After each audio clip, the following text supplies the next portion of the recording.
할렐루야. 가끔 성화 보면요, 그 예수님 이렇게 사진, 제 그림에 보면은 뒤에 이렇게 제 위에 그 뭐냐 광선이 이렇게 비춰지잖아요. 제 위에 등이 이렇게 보이네요. 예, 이제 지금 잠자기 전에 하나님의 말씀을 읽으려고 합니다. 예, 지난번 제 결혼기념일 기념으로 시편 150편 읽었는데, 이제 저의 삶을 위한 어떤 우리 아내를 위한 그런 말씀 봉독이었다면, 이번 이제 크리스마스를 맞이해서 예수님께 드려지는 선물로 제가 사복음서를 다 읽으려고 합니다. 자, 그래서 이렇게 딱 이제 촬영하려고 딱 했는데, 갑자기 위에 등이 우리 성화에 나오는 예수님 뒤에 이렇게 후광이 나 있는 것처럼 저한테 계시해 주는 것 같습니다. 여러분 기도해 주십시오. 네, 제가 이번 예수님 크리스마스 성탄절을 맞이기 전에 예수님이 말씀하셨던 말씀이 육신에 오신 예수님의 말씀 사복음서를 다 봉독할 수 있도록. 예, 예. 자, 그러면 이게 이번에 새로 저희 아내한테 선물해 준 성경책입니다. 자, 뭐 이게 메시지 성경이라 그래서요. 쫙 보면 제가 이렇게 우리 아내한테 오랜만에 이렇게 선물을 했습니다. 나의 사랑, 나의 신부, 나의 한나. 여호와 하나님은 한나에게 복 주시고 한나를 지키시길 원하며, 여호와 하나님은 그 얼굴을 한나에게 비추사 은혜에 베푸시기를 원하며, 여호와 하나님은 그 얼굴을 한나에게로 향하여 드사 평강 주시기를 원하노라. 민수기 6장 24절로 26절 말씀. 제가 아버지 학교 그 졸업생인데요. 아버지 학교를 졸업하면서 받아온 그때 숙제, 자녀를 축복하고, 제가 가정의 영적 제사장이니까요, 또 아내를 축복하는 그런 의미에서 이 민수기 6장 24절 26절을 이렇게 아내에게 썼습니다.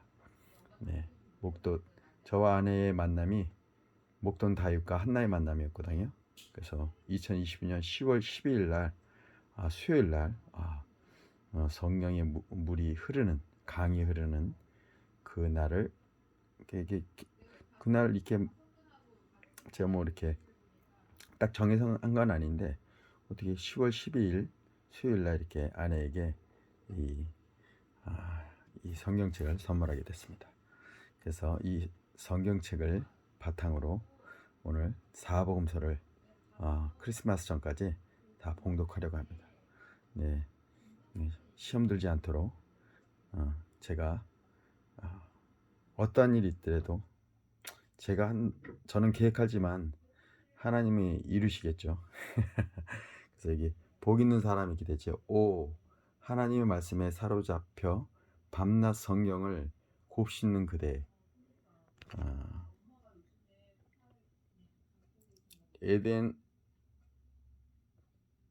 에덴에 다시 심긴 나무, 달마다 신선한 과실 맺고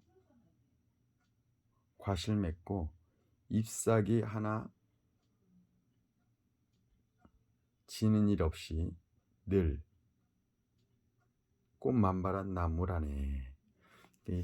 이게 좀 언어가 참 메시지 성향이 굉장히 언어가 굉장히 소설, 아름다운 뭐 시처럼 펼쳐집니다. 그래서 이 사복음서는 늘 가라사대 이런 말씀만 듣다가 한번 좀 색다른 그 맛이라고 해야 되나요? 그 맛을 한번 느끼는 시간이 됐으면 합니다. 자, 그러면 사복음서를 이 구약 신약이 다 있는데요, 읽도록 하겠습니다. 자, 항상 마태, 마가, 누가, 요한복음이라는데 항상 마태복음 먼저 읽지 않습니까? 근데 제가 오늘은 맨 끝에부터, 뒤에서부터 시작하도록 하겠습니다. 마태, 마가, 누가, 요한복음부터 하도록 하겠습니다. 네, 제가 좀 요한복음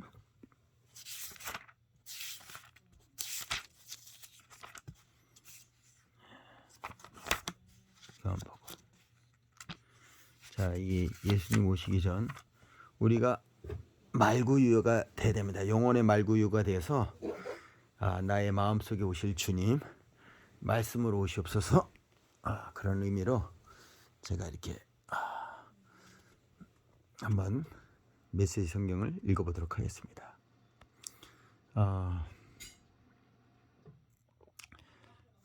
자, 요한복음 1장입니다. 자, 이제 긴 여정을 철로 역정처럼 시작하게 되었어요. 자, 한번 시작해 보겠습니다. 먼저 기도 먼저 할까요? 하나님 감사합니다. 저희 결혼 기념에 이어 이제 예수님의 탄생하심 성탄절을 맞이해서 먼저 하나님께 가장 귀한 선물, 우리 동방박사 세 사람처럼 황금과 몰약과 유향을 드렸던 것처럼 저는 예수님께 말씀을 올려드리려고 합니다. 이 말씀이 저에게도, 저 듣는 저희 아내와 우리 자녀들에게, 또 이 다음에 저희 후손들에게 큰 기쁨이 되고, 우리 할아버지가 이렇게 말씀을 사랑하셨다, 말씀을 이렇게 귀하게 봉독하셨다라는 그런 가문의 계보가 될 수 있도록 주님 이 시간 축복하여 주시옵소서. 오늘도 저희 입술에 하나님의 그 말씀이 늘 읊조리는 그런 시간이 되게 하시고 선포되는 시간이 되게 하여 주시옵소서. 하나님, 저의 마음과 뜻을 다하여 주님의 말씀을 봉독합니다. 영광 받아 주시옵소서. 예수님 이름으로 기도했습니다. 자, 그러면 이제 시작합니다. 요한복음 1장입니다. 처음에 그 말씀이 계셨다. 그 말씀은 하나님과 함께 계셨고 하나님도 말씀과 함께 계셨다. 그 말씀이 곧 하나님이셨다. 그 말씀은 첫날부터 하나님을 위해 준비된 말씀이었다. 모든 것이 그분을 통해 창조되었다. 그분이 없이 창조된 것은 단 하나도 없었다. 존재할 수 있도록 한 것은 바로 생명이었으니 그 생명은 삶을 유지하는 빛이었다. 그 생명의 빛이 어둠을 뚫고 타올랐으니 그 어둠은 그 빛을 끌 수 없었다. 일찍이 한 사람이 있었다. 그의 이름은 요한이었다. 그는 그의 생명의 빛에 이르는 길을 가리켜 보이라고 하나님께서 보내신 사람이었다. 그가 온 것은 어디를 보고 누구를 믿어야 할지를 모든 사람에게 보여주기 위해서였다. 요한 자신은 그 빛이 아니었다. 그는 그 빛에 이르는 길을 보여주려고 온 사람이었다. 그 생명의 빛은 참된 빛이었다. 그분은 생명에 들어가는 사람 누구나 그 빛 속으로 데려가신다. 그분이 세상을 계셨고 세상이 그분을 통해 존재했지만 세상은 그분을 알아보지 못했다. 그분이 자기 백성에게 오셨지만 그들은 그분을 원치 않았다. 그러나 그분을 원했던 이들, 그분이 스스로 말씀하신 그분이며 말씀하신 대로 행하실 분이라고 믿은 이들은 누구나 그들의 참된 자, 곧 하나님의 자녀가 되게 해주셨다. 이들은 피로 난 자도 아니고 육체로 난 자도 아니며 성관계로 난 자도 아닌 하나님께서 난 사람들이다.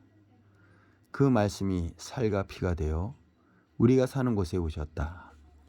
우리는 그의 영광을 두 눈으로 보았다. 단 하나뿐인 그 영광은 아버지 같고 아들 같아서 안팎으로 두루 충만하고 처음부터 끝까지 참된 영광이었다. 요한은 그분을 가리켜 외쳤다. 이분이 바로 그분이시다. 내가 전에 내 뒤에 오시지만 사실은 나보다 앞서 계신 분이라고 말한 것은 바로 이분을 두고 한 말이다. 그분은 언제나 나보다 먼저 계신 분, 늘 먼저 말씀하신 분이기 때문이다. 우리 모두는 그분의 충만한 은혜, 끊임없이 베푸시는 선물의 의지에 살아간다. 우리가 기본적인 것은 모세에게서 받았지만 이 풍성한 주고받음, 끊임없는 이 끝없는 앙과 깨달음, 이 모든 것은 메시아 예수를 통해 받았다. 이제까지 하나님을 본 사람, 어렴풋하게라도 그분을 본 사람은 없었다. 아버지 심장에 계신 분, 단 하나뿐인 하나님의 모습이신 그분에게서 하나님을 대낮처럼 분명하게 드러내 보이셨다. 예루살렘의 유대인들이 제사장과 관리들을 요한에게 보내요. 그가 누구인지 물어보았을 때 요한은 아무것도 숨기지 않았다. 그는 그 질문을 얼버무려 넘기지 않고 사실 그대로 말했다. 나는 메시아가 아니다. 그들이 다그쳐 물었다. 그렇다면 누구란 말이요? 엘리야요? 아니다. 예언자요? 아니다. 그들은 화를 내며 말했다. 그렇다면 누구란 말이요? 우리를 보낸 이들에게 전해줄 답변이 필요하오. 무엇이라도 좋으니 당신 자신에 대해 좀 알려주시오. 나는 하나님을 위해 길을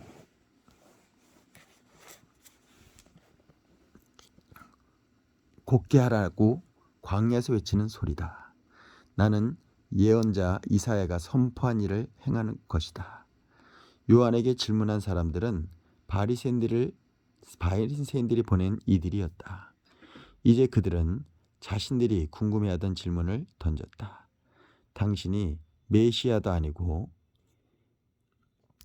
엘리야도 아니고 예언자도 아니라면 세례는 왜 주는 겁니까? 요한이 대답했다. 나는 물로 세례를 줄 뿐이다. 그러나 너희 가운데 너희가 알아보지 못하는 한 분이 서 계신다. 그분은 내 뒤에 오시지만 내 다음 가는 분이 아니시다. 나는 그분의 겉옷을 들고 있을 자격조차 없는 사람이다. 이것은 요한이 세례를 주던 요단강 건너편 베다니에서 나눈 대화였다. 이튿날 요한은 예수께서 자기에게 오시는 것을 보고 큰 소리로 말했다. 이분이 하나님의 유월절 어린 양이시다. 세상 죄를 용서하시는 분이다. 내가 전에 내 뒤에 오시지만 사실은 나보다 앞서 계신 분이라고 말한 이가 바로 이분이다. 나는 이분이 누구신지 전혀 알지 못했다. 내가 아는 것은 이분이 하나님을 계시하는 분이심을 알아보도록 이스라엘을 준비시키는 것이 내 임무라는 것이었다. 그래서 내가 여기 와서 물로 세례를 주는 것이다.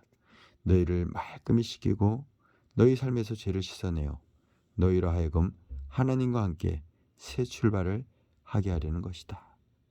요한은 자기의 증언을 이 말로 매듭지었다. 나는 성령께서 비둘기처럼 하늘에서 내려와 이분 안에 편히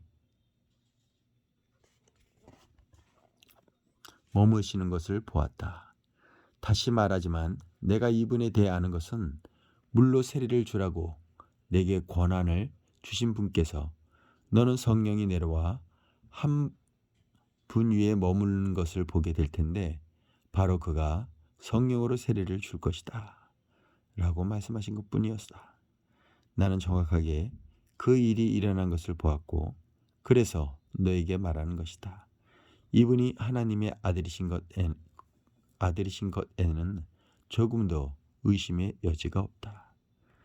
이튿날 요한이 두 제자와 함께 자기 일터에 있다가 예수께서 근처를 지나가시는 걸 보고 말했다. 하나님의 유월절 어린 양이시다. 두 제자는 요한의 말을 듣고 예수를 따라갔다. 예수께서 고개를 돌려 그들을 보시고 말씀하셨다. 무엇을 찾느냐? 그들이 말했다. 랍비님, 어디에 묵고 계십니까? 랍비는 선생이란 뜻이다. 예수께서 대답하셨다. 와서 직접 보아라. 그들은 가서 예수께서 지내시는 곳을 보았고 그날을 그분과 함께 지냈다. 늦은 오후에 일어난 일이었다. 요한의 증언을 듣고 예수를 따라간 두 사람 중 하나는 시몬 베드로의 동생 안드레였다. 그가 예수께서 지내시는 곳을 확인하고 다시 맨 먼저 한 일은 자기 형 시몬을 찾아가 우리가 메시아를 만났다 라고 알린 것이었다. 메시아는 곧 그리스도다. 그는 즉시 시몬을 예수께로 인도했다.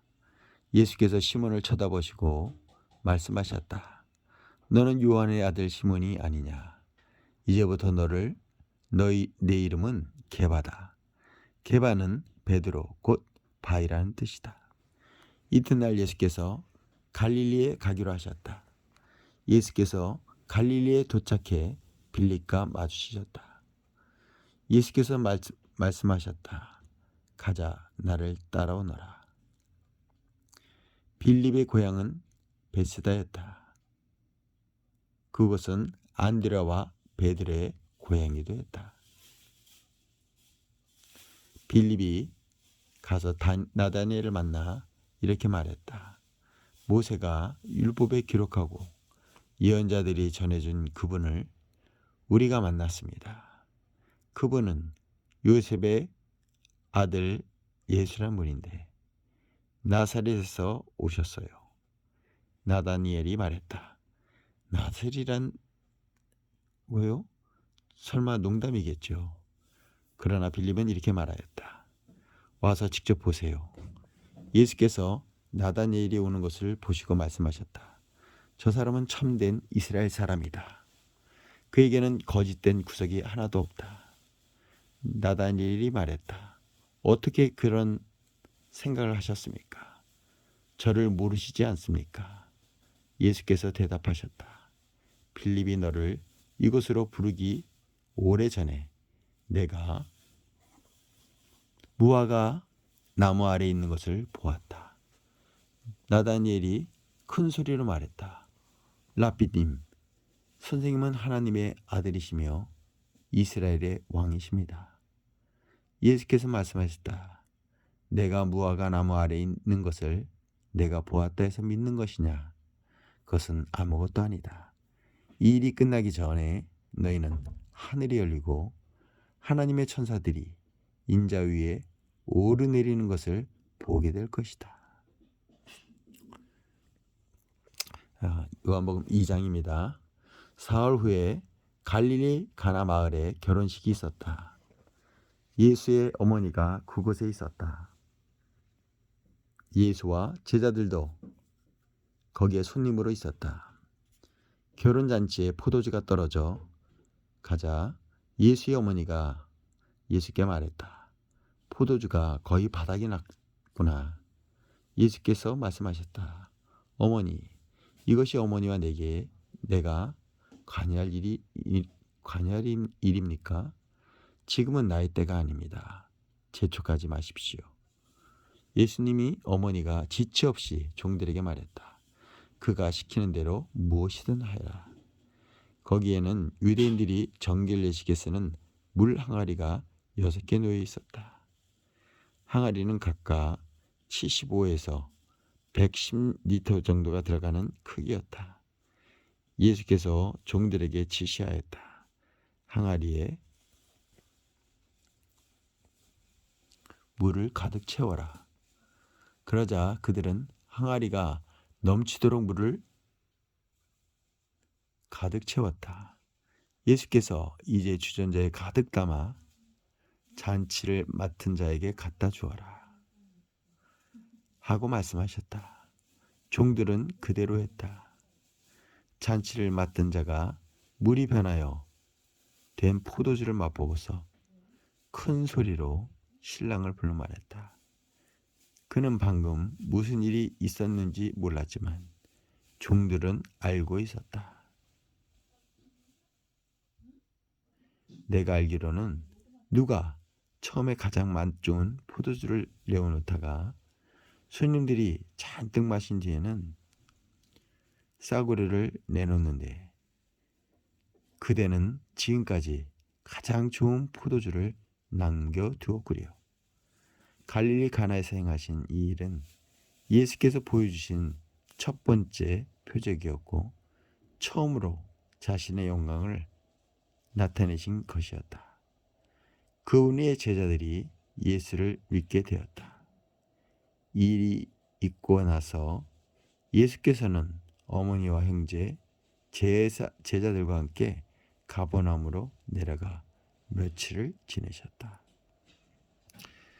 유대인들이 매년 봄에 지키는 6월절에 막 시작될 무렵 예수께서 예루살렘으로 올라가셨다.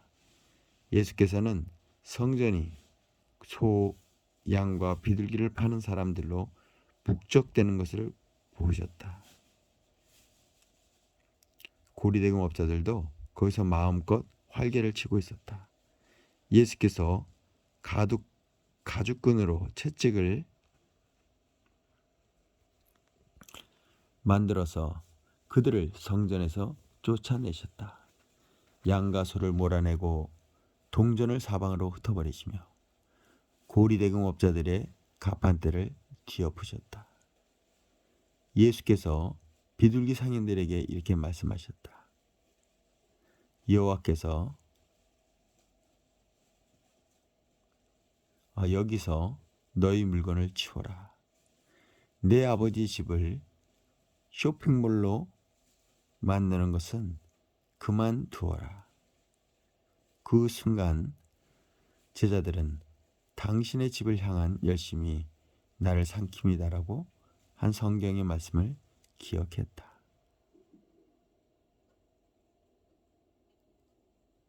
그러나 유대인들은 불쾌한 마음에 이렇게 물었다. 당신이 하는 이 일이 옳다고 입증해 줄 신임장을 제시할 수 있겠소? 예수께서 대답하셨다. 이 성전을 헐어라. 그러면 내가 다시 짓겠다. 그들은 분개하며 말했다. 이 성전을 짓는데 46년이 걸렸는데 당신이 사흘 만에 다시 짓겠다는 거요? 그러나 예수께서 성전이라고 하신 것은 자신의 몸을 두고 하신 말씀이었다. 나중에 예수께서 죽은 자들 가운데서 살아나신 뒤에야 제자들은 그분이 그렇게 말씀하신 것을 기억해냈다. 그때에서야 제자들은 비로소 올바른 결론을 내릴 수 있었다. 성경에 기록된 말씀과 예수께서 하신 말씀을 모두 믿게 된 것이다. 예수께서 예루살렘에 계시는 6월절 기간 동안 많은 사람들이 그분이 나타내시는 표적을 보았다. 그리고 그 표적이 하나님을 가리킨다는 것을 알고는 자신들의 삶을 예수께 맡겼다. 그러나 예수께서는 자신의 삶을 그들에게 맡기지 않으셨다. 예수께서는 그들을 속속들이 아셨고 그들이 신뢰할 수 없는 사람인 것도 알고 계셨다. 예수께서는 아무런 도움 없이도 그들을 훤히 꿰뚫어 보고 계셨던 것이었다. 요한복음 3장입니다. 바리새파 가운데 니고데모라는 사람이 있었다. 그는 유대인들 사이에서 유력한 지도자였다. 하루는 그가 밤늦게 예수를 찾아와서 말했다. 라삐님, 우리 모두는 선생님의 하나님께로부터 직접 오신 분이라는 것을 알고 있습니다. 하나님이 관여하지 않으시면 아무도 선생님이 하시는 일, 곧 하나님을 가리켜 보이고 하나님을 계시하는 일을 할 수 없습니다. 예수께서 말씀하셨다. 내 말이 정말 맞다. 내가 하는 말을 믿어라. 사람이 위로부터 태어나지 않으면 내가 가리키는 하나님 나라를 볼 수가 없다. 니고데모는 말했다. 이미 태어나서 다 자란 사람이 어떻게 다시 태어날 수 있겠습니까? 어머니 배에 들어가서 다시 태어날 수는 없습니다. 위로부터 태어난다고 하신 말씀이 도대체 무슨 말씀이십니까? 예수께서 말씀하셨다. 너는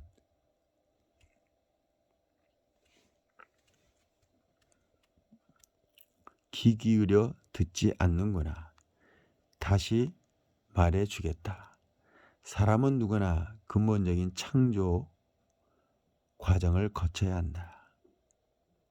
태초에 수면 위를 운행하시던 성령을 통한 창조, 보이는 세계를 움직이는 보이지 않는 세계에 새로운 생명으로 들어가게 이끄는 세례. 이 과정들이 없으면 하나님 나라에 들어갈 수가 없다. 아기를 예로 들어 설명하겠다. 태어난 아가는 다만 내가 볼 수 있고 만질 수 있는 몸만 가지고 있을 뿐이다. 그러나 그들 몸 안에서 형성되는 인격은 내가 절대 볼 수도 없고 만질 수도 없는 것. 성령으로 빚어져 살아있는 영이 되는 것이다. 바로 이러한 과정을 말하는 것이다. 그러니 너는 위로부터 태어나야 한다는 말, 곧 이 세상의 가치로부터 떠나야 한다는 내 말에 놀라지 말라. 너는 바람이 부는 방향을 예측할 수 없다는 것을 잘 알 것이다. 너는 나무 사이를 스치는 바람의 소리는 듣지만 그 바람이 어디서 와서 어디로 가는지는 모른다. 하나님의 바람, 곧 하나님의 영을 힘입어 위로부터 태어난 사람도 다 그와 같다. 니고데모가 물었다. 그 말이 무슨 뜻입니까? 어떻게 그런 일이 일어날 수 있습니까? 예수께서 대답하셨다. 너는 이스라엘의 존경받는 선생이면서 이런 기본적인 것도 모르느냐? 잘 들어라. 진리를 있는 그대로 일러주겠다.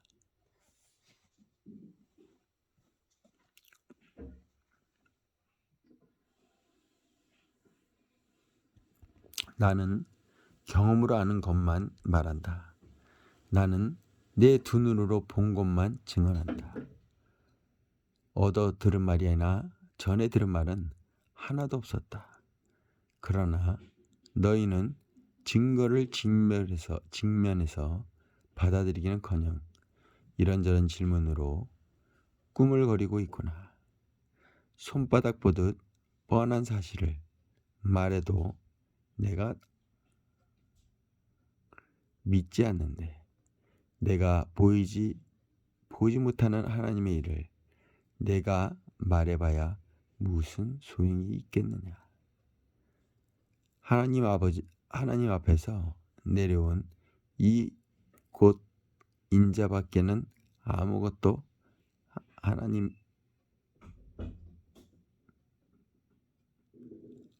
하나님 앞으로 올라간 이가 없다. 모세가 광야에서 뱀을 들어 이스라엘에게 보고 믿게 한 것과 마찬가지로 인자도 들려야 한다. 그러면 그를 바라보는 사람, 그를 믿고 기다리는 사람이 있다.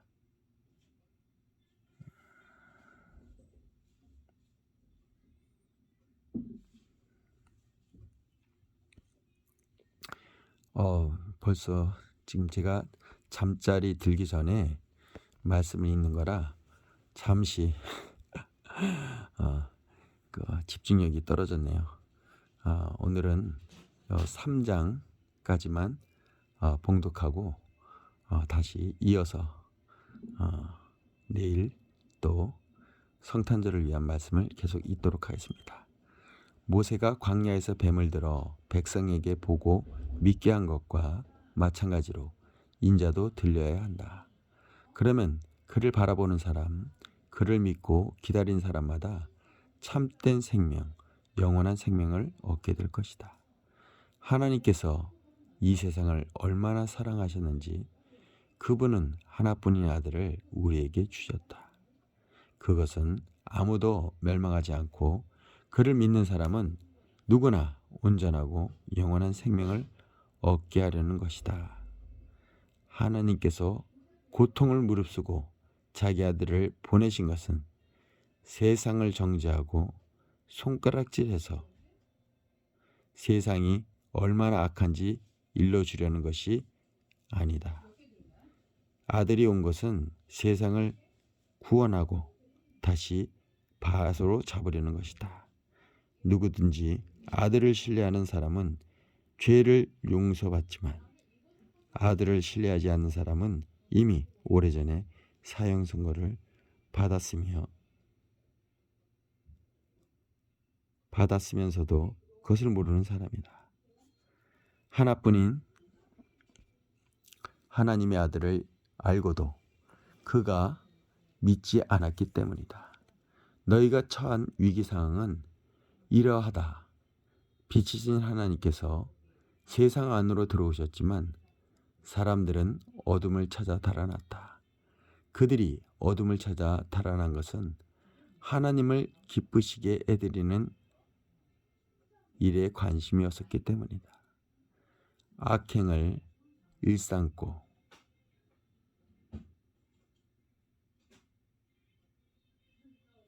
부정과 망상에 사로잡힌 사람은 누구나 빛이신 하나님을 싫어해서 그 빛에 가까이 가려고 하지 않는다. 자기 행위가 드러날까 괴롭고 두렵기 때문이다. 그러나 진리와 실체 안에서 일하고 사는 사람은 빛이신 하나님을 맞아들일 것이다.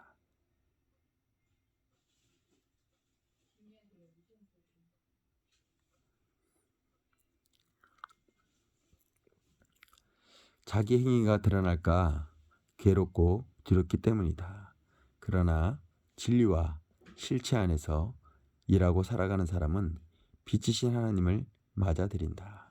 그것은 자기 행위가 하나님의 일을 위한 것이었음을 드러내려는 것이다. 잠시 또 제가 집중력을 잃어서 졸았습니다. 굉장히 많이 피곤한데 오늘 마침 저희 어머니가 오셔서 오늘 김장하시고 집으로 돌아가신 날이라 제가 어머니를 도와 맛있는 김치를 준비하고 그런 하루였기 때문에 피곤함이 온몸에 있지만 또 말씀에 이렇게 저녁에는 말씀을 읽고 잠들려고 합니다. 여호와 하나님을 경외하는 자에게 주시는 단잠을 자기 위해서 또 이렇게 말씀을 이렇게 봉독하고 있습니다. 23장 22절로 26절 말씀입니다. 좀 제가 집중하려고 합니다. 이 대화를 마치고 예수께서 제자들과 함께 유대로 가셔서 그들과 함께 휴식을 취하셨다. 예수께서는 세례도 주셨다. 같은 때에 요한은 살렘 근처에 있는 에돈에게서 세례를 주고 있었는데 에돈은 물이 풍부한 곳이었다. 이때는 아직 요한이 감옥에 갇히기 전이었다. 요한의 제자들이 세례의 본질을 두고 유대의 지도자들과 논쟁을 벌였다. 제자들이 요한에게 가서 말했다. 라비님, 요단강 건너편에서 선생님과 함께 있던 분을 아시는지요? 선생님께서 증언하고 인정해 주실 분 말입니다. 그분이 이제는 우리와 경쟁하고 있습니다. 그분도 세례를 주고 있는데 사람들이 우리에게 오지 않고 다 그분에게로 갑니다. 요한이 대답했다. 사람이 하늘의 도움 없이는 성공할 수 없다. 나는 지금 영원한 성공을 말하는 것이다. 나는 메시아가 아니다. 나는 그분보다 앞서 보냄받아서 그분을 준비하는 사람에 불과하다. 내가 이것을 공개적으로 말할 때에 너희도 그 자리에 나와 함께 있었다. 신부를 얻는 이는 당연히 신랑이다. 그리고 들러리가 되어 신랑 곁에 그가 하는 말을 모두 듣는 신랑의 친구는 참으로 행복하다. 내가 바로 그 사람이다. 이제 결혼식이 끝나고 행복한 결혼이 시작될 것을 잘하는 신랑의 친구가 어떻게 질투를 할 수가 있겠느냐. 그래서 내 잔이 넘쳐 흐르는 것이다. 지금은 그분이 중앙무대로 나오시고 나는 가장자리로 비켜나야 할 순간이다. 위로부터 오시는 그분이야말로 하나님께서 보내신 다른 어떤 심부름꾼보다 뛰어나신 분이다. 땅에서 난 자는 땅에 매여 땅의 언어로 말하지만 하늘에서 나신 분은 우리와 차원이 다릅니다. 그분은 하늘에서 직접 보고 들은 것을 증거로 제시하신다. 하지만 아무도 그 같은 사실에 관심을 두지 않는다. 그러나 그 증거를 면밀히 살펴보는 사람은 하나님이 곧 진리라는 사실에 자기 목숨을 걸게 된다. 하나님께서 보내신 그분은 하나님의 말씀을 전한다. 하나님께서 성령을 조금씩 나눠주신다고 생각하지 마라. 아버지는 아들을 한량없이 사랑하신다. 아버지는 아들에게 모든 것을 맡기셔서 아들로 하여금 그 선물을 아낌없이 나눠주게 하셨다. 그래서 아들을 받아들이고 신뢰하는 사람은 누구나 그 모든 것, 곧 온전하고 영원한 생명에 참여하게 된다. 어둠 속에 있는 아들을 신뢰하지 않고 외면하는 사람이 생명을 보지 못하는 것도 그 때문이다. 그가 하나님에 대해 경험하는 것이라고는 온통 어둠, 지독한 어둠뿐이다. 네, 오늘은 요한복음 1장부터 3장까지 말씀을 봉독했습니다. 너무 피곤한 관계로 오늘은 3장까지만 말씀 선포를 하고 내일 또 여러분과 요한복음 4장을 통해서 쭉 하나님의 은혜를 성탄절 맞기 전까지 제가 4복음서를 모두 봉독하도록 하겠습니다. 할렐루야. 오늘도 승리하시고 하나님을 사랑하는 자에게 주시는 단잠을 주무셔서 내일은 정말 몸도 마음도 영도 건강한 삶의 모습으로 새날을 맞이하기를 원합니다. 주님 사랑합니다. 축복합니다. 이 말씀을 읽고 보고 그 말씀대로 실천하는 자, 이 말씀이 육신이 되으신 예수 그리스도의 그 사랑이 오늘도 우리 삶에 기름 붓듯 내려주시는 축복의 성회가 되게 하여 축복의 말씀이 되게 하여 주시옵소서. 여러분 오늘도 하나님 주시는 단잠으로 깊은 안식을 취하는 아름다운 밤이 되길 축복합니다. 사랑합니다.